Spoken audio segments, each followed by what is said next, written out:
My name is Leslie Nugent, and welcome to Wellness Saturdays.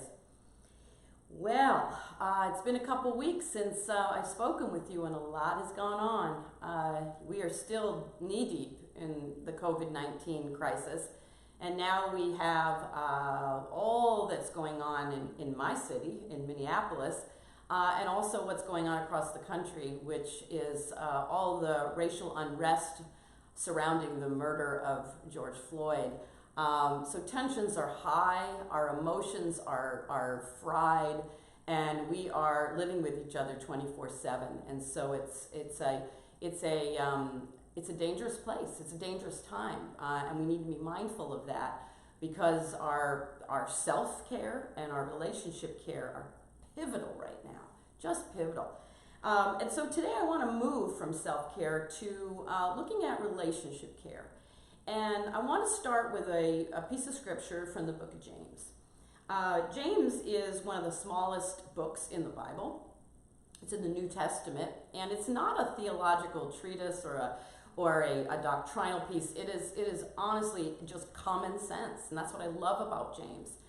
And in it, James uses real-world examples. And here he talks about the tongue and the power of the tongue. So I'm going to read you this piece of scripture. It comes from James 2. A bit in the mouth of a horse controls the whole horse. A small rudder on a huge ship in the hands of a skilled captain sets a course in the face of the strongest winds. And here's the money line. A word out of your mouth may seem of no account, but it can accomplish anything, or it can destroy. So James is talking about the power of the tongue, of this small muscle in our body that can wield tremendous power. And so I want to look at why do we need to pay attention to this right now.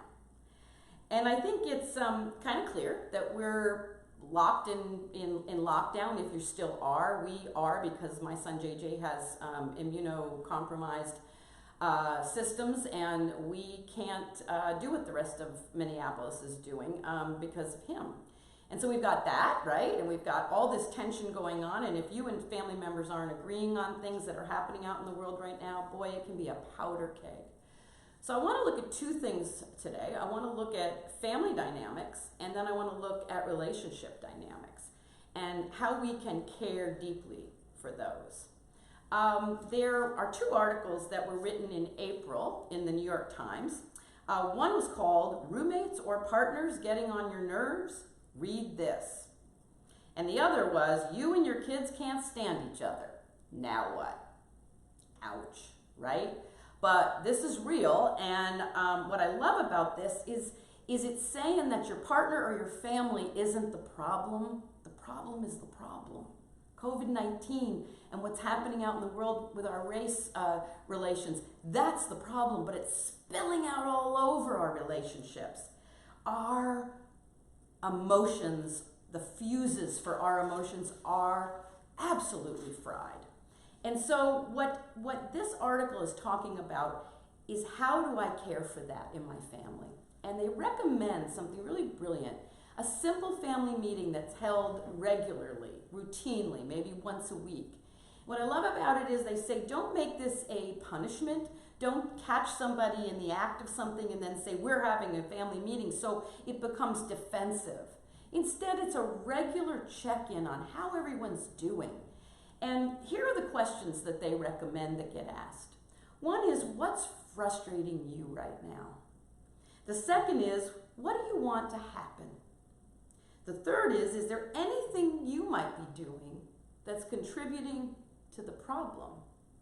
The fourth is, what changes would need to happen to implement what you want? And the last is a really important and kind of fragile question. It is, this meeting would be worth doing if, and letting your family members answer those. And then at the end of the meeting, after an end of 30 minutes maybe, maximum, you ask each person to summarize two things. What did they hear in the meeting that they want to remember? And the second is, what did they say that they want everyone in the family to remember? The beauty of this is that it gets to issues that are sparks around gasoline before it turns into a fire. The second thing is partner dynamics, okay? Your relationship with your spouse, with your partner, with your intimates. And the question here is, how do I navigate 24/7 under the same roof with somebody when we're driving each other crazy, right? And we're all dealing with COVID, and we're dealing with what's happening out in the world differently. Well, my husband Chris and I went through some pre-marriage counseling when we got married 34 years ago, and they taught us a skill that is still useful today.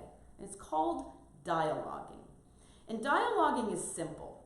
Dialoguing is writing a love letter to one another.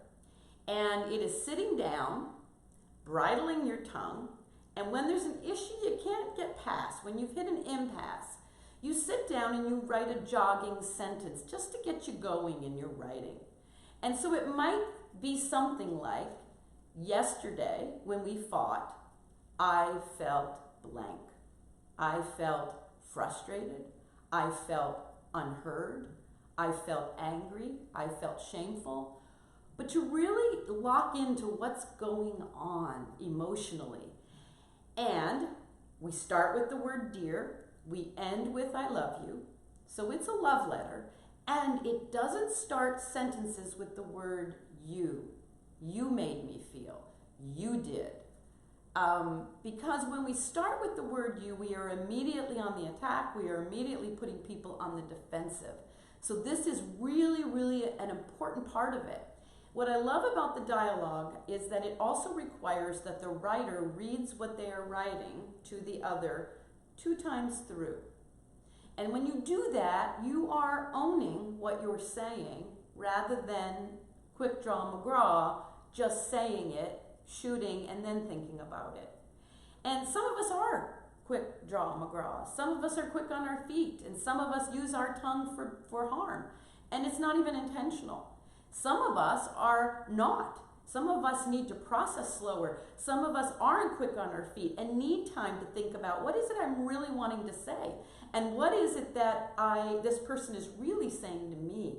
And so what's beautiful about dialogue is it helps you to meet in the middle no matter how you communicate with one another.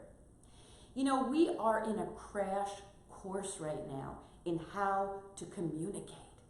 We are in a graduate level course, and oftentimes we don't have the skill sets for it. And this, the family meeting and this dialoguing, it allows you to do that. One more thing, it's really cool if you sit down after you've done the first round of this letter writing and do an even shorter one that just says, you know what, yesterday I appreciated it when you did whatever. And now it's also giving positive affirmation, because we give a lot of negative in our lives, but we often don't say or receive a lot of affirmation. So friends, in this time of great anxiety and great disease, may we find a way to bridle our tongue and to love each other well.